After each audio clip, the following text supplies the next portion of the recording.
get into a project review today. It's going to be one that I think you guys might like, especially in Web3 gaming, doing some things that is very unique to Web3 gaming. So it's going to be a good one. My name is Paul Barron. Welcome back into Tech Path. As you guys have been following along, when you look at Web3 gaming, you have to kind of consider the potentials of what it could be.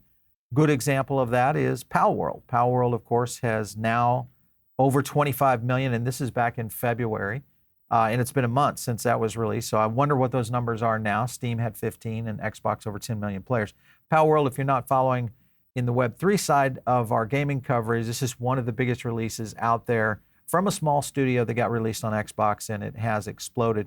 We did a full coverage also on a handful of tokens here recently, projects that we liked. And one of them was Affyn. And Affyn has been around for a long time. It's been a project that we've looked at. Further into this, if you just look at some of the existing pie, we'll call it, of how big this market is, the TAM, the total addressable market, you've got Pokemon Unite here, which of course is one of the games out there in Web 2 that would be a comparison. So you can kind of see the potential for this opportunity is pretty big.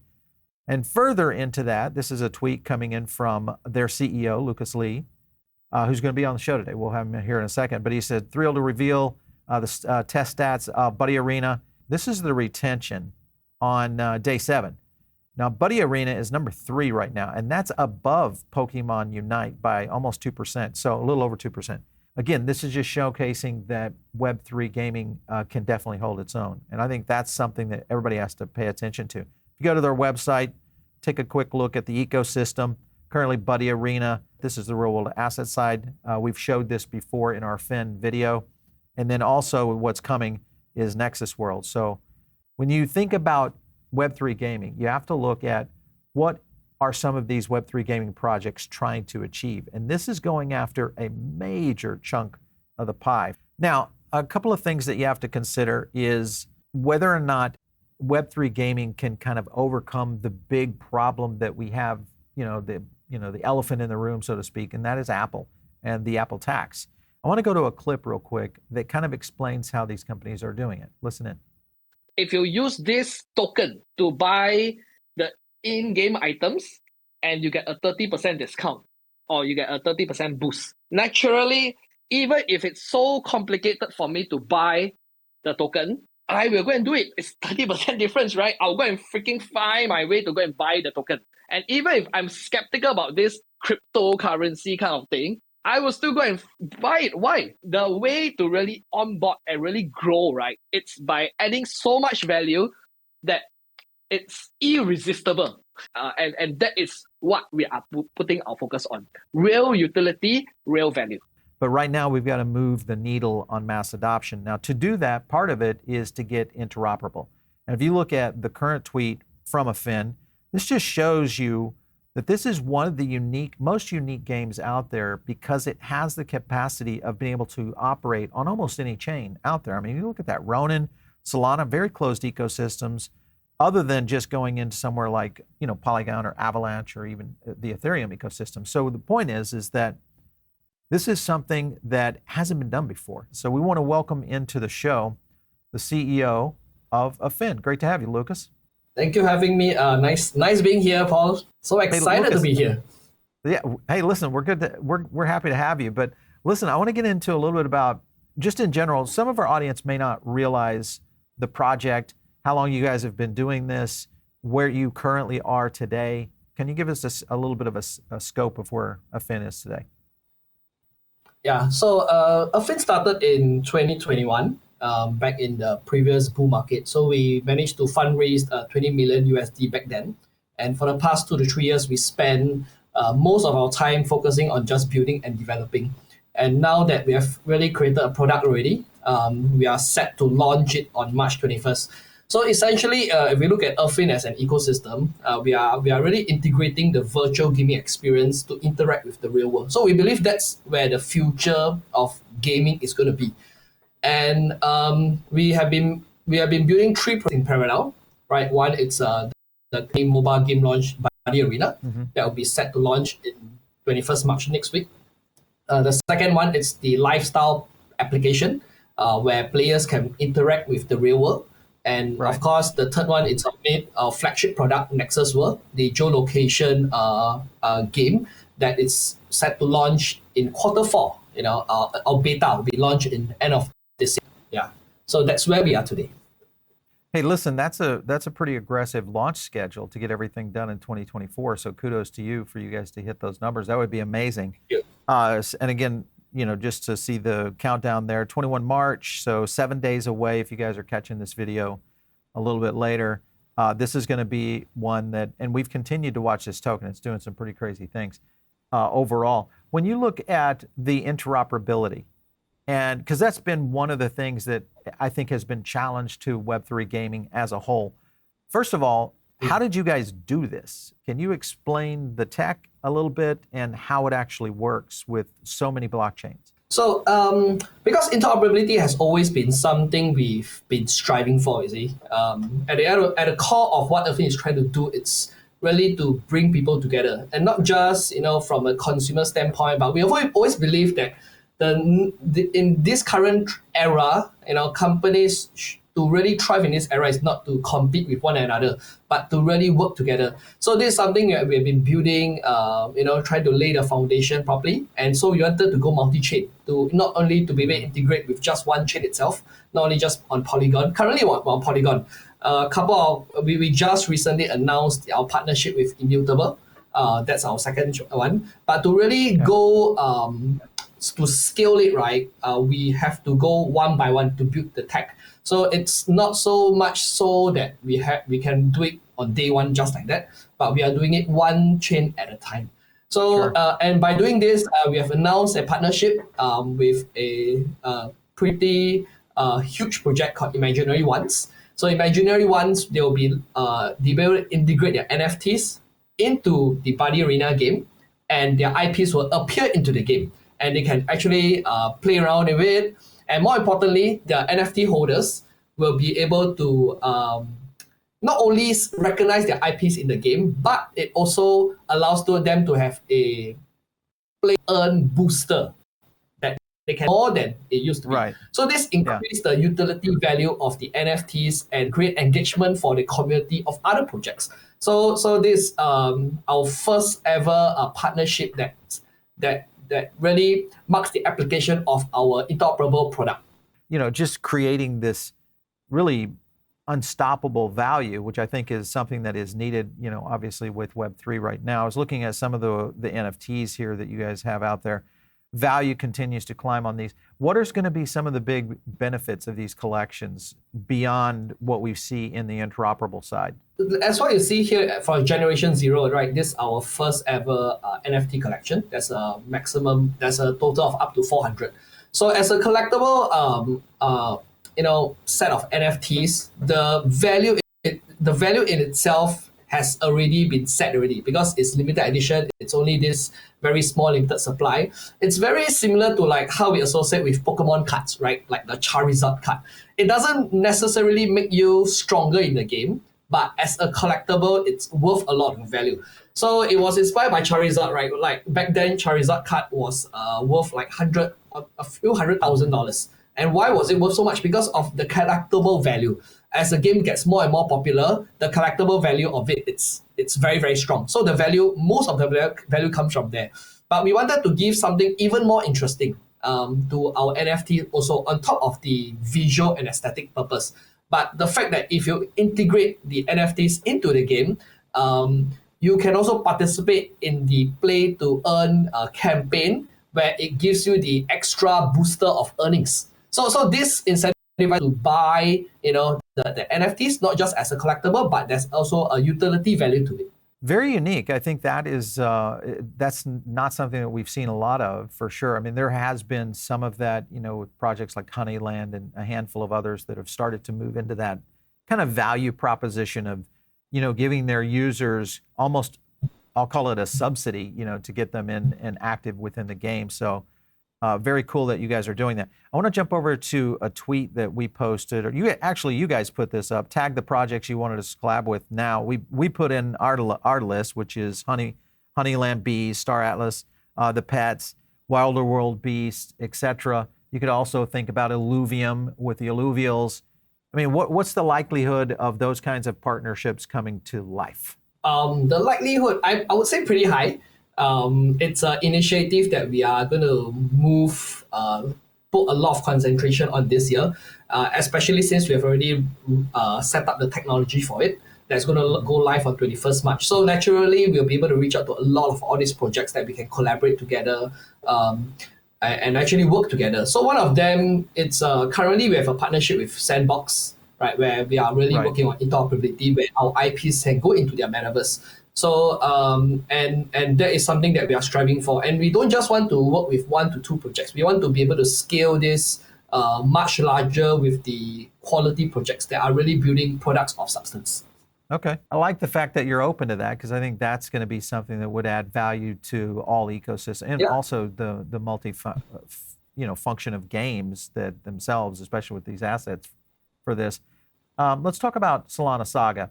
One of the strategies that a handful of projects have done is they've added value to Saga holders, whether you're a Chapter 1 or you're a Chapter 2 holder.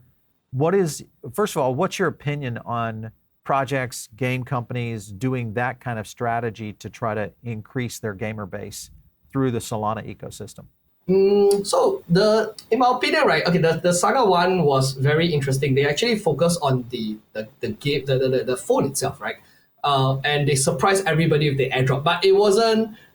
They didn't lead with the airdrop, and the sales was not like fantastic. It was like kind of underwhelming. But then when everybody received the phone, they saw all the airdrop, and they were like, wow, right? And that set the tone for the second Saga. And they sold like almost more than 100,000. So I would say it's very interesting way, and it's kind of like the meta now, right? How you want to enrich your users. And I must say that it's very interesting because this is kind of like the ethos of Web3, right? How you empower your users, how you reward your users. And I truly embrace that. And it's also something that we are experimenting for ourselves also as well, for games, for token holdings, for NFTs holdings. So we are moving in this direction. First of all, it's a unique loyalty mechanism that I think eventually we'll see more and more companies, whether you're a device maker or this could be something within a brand. I could think brand IP, where you could get collaborations with someone like you had mentioned there, big retail corporations like McDonald's or a Starbucks, where you start to integrate into that, especially for real world experiences, which is kind of in line with what you guys are doing right now with Affyn. As far as FYN, the utility, the token, explain what value that is within the game. Give me a little bit further clarification. Because I've been in the crypto space since 2016, and most of these crypto assets has always been highly speculative. So I came to this thinking back in 2021, thinking nobody actually purposely go and buy crypto for the purpose of actually using it. And I wanted to, most of it, buy it for speculative and profit reason, right? So I came in with this vision that I want to create something that people will buy it because they want it, that they want to use it, right? So the product, it's more valuable such that they will buy the token to actually use it. And that was my vision of building Affyn. Now, and to create this application, you need to create a great product. At the end of the day, you can create utility, but no value to it. People don't want the product, there's no utility to your token. Right? So that's why when we created Bloody Arena, the core focus has to be, the game has to be fun, right? People want the game at the end of the day, right? So then that's why you saw the retention stat. We make sure that retention stat was strong, people like it, and then people want the product inside. So now, what can we do to enhance the value of our token? And one of them is that when you can use FYN token to make purchase in the game, for example, the crystals, as just now you mentioned, you can get a 30% extra crystals or a 30% discount, something like that. Now those crystals, then you can use it to buy items. Take for example, the skins, the hat, the gears, and some of the bodies to unlock and to fasten your speed to level up and stuff like that. Right. So then whenever we launch like campaigns, like a play to earn campaigns, right? Tournament campaigns, these gears, some of these bodies will also allow you to boost and amplify your play and earn scoring. So it's not only from an aesthetic standpoint, but it also help you in the play and earn tournament and events and stuff like that. So then it creates that demand, desire to actually buy the token. Why? Because there's 30% extra, right? As compared to using fiat. So definitely it's more valuable than fiat already. Pretty good reason to do it in terms of acquiring FYN. Let's get into one of the missing chains that we saw in the interoperability was BASE. What's the potential there for FYN to be able to? I know we saw optimism on there, but what about BASE as a blockchain? Actually, we are open to all chains, even BASE. So we missed out on putting BASE in the article. Oh, okay. Right? But it wasn't intentional. It was just we list out whatever we have. Okay, then we just put it in. We did not intentionally put it just out. Missing a token there. That's a good one. But definitely it's an option for us to actually be interoperable with the BASE chain also as well. Let's get into a little bit about Nexus World and what's the likelihood of saying a Miami city sale. Here we are in Miami. This would be a perfect spot to launch Nexus World. What do you think? Miami is a popular city, high in demand, right? So definitely it's a city we want to hold on to when we launch it. Because again, it's a high demand city from many of the community also as well. So it's something that they will be excited to participate in the land sale, and it's definitely one of our radar in mind when we launch the next city sale. So Miami, yeah. I like it. We're showing some stuff on screen for those of you listening in on the audio side of this. I want to go over to a tweet because this was really to us. We were showcasing this not too long ago. The quality of the graphics, which are pretty amazing. When we saw this for the first time, is this continuing to improve within the game? Can you kind of give us an update? Yeah, definitely. One of the about Nexus World, right?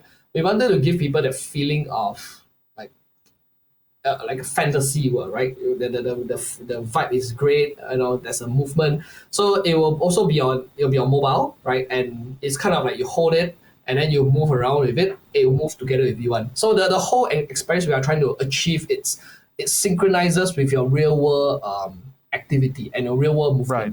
So take for example, when you're moving, turning left, it will automatically turn left. When you move right, it will move right. Right? And when you interact with real world business merchants, one of the unique selling point is that, so if let's say you go to a restaurant to make a purchase of a cup of Starbucks coffee, just an example, and in the real world, you are taking that Starbucks coffee. In the digital world, in Nexus World, it will appear the same cup of Starbucks coffee for your character. Right. And so when your character drinks it, it boosts their stats, like level up and evolve and kind of thing. So the experience we're trying to achieve here is the real world and virtual world synchronization.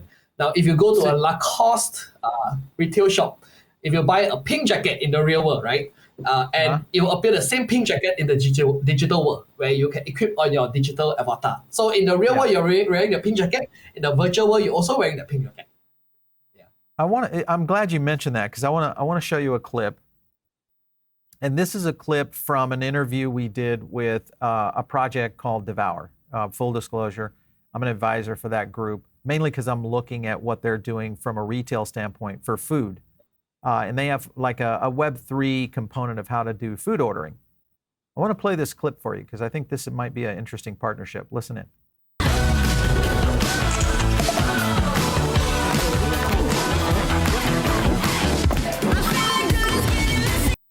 I'm smiling again because, yes, I think it's huge. But the idea of the Pokemon Go, that geolocation, the morphing, as you were seeing on the NFTs, how they can change. I flew down to Dallas last week and had a great breakfast meeting with the CEO of Six Flags, Salim. He's amazing. It's one of the things I was pitching to him is that idea even within a theme park like that, right? To be able to create a visitor experience that is geolocated to different parts of a theme park, and restaurant brands for sure, right? And when you've got the type of high quality gamification that you're seeing on screen here, geolocation and a multi-unit brand with that's supporting them and tapping into an experience that really speaks to the Gen Z and definitely well alpha as well. Well, it's just, food is going to be one of the biggest.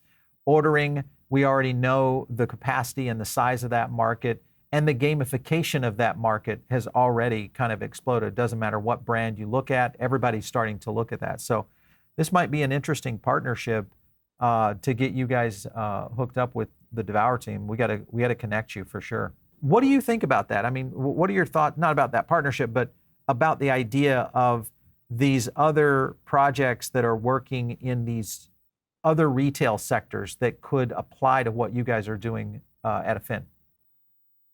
So I think the future, right, it's of how consumer behavior is always evolving, right?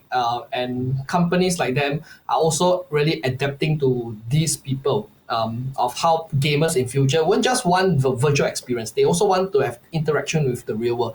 So for example, like just now what you mentioned about the theme park, I think that's actually pretty interesting.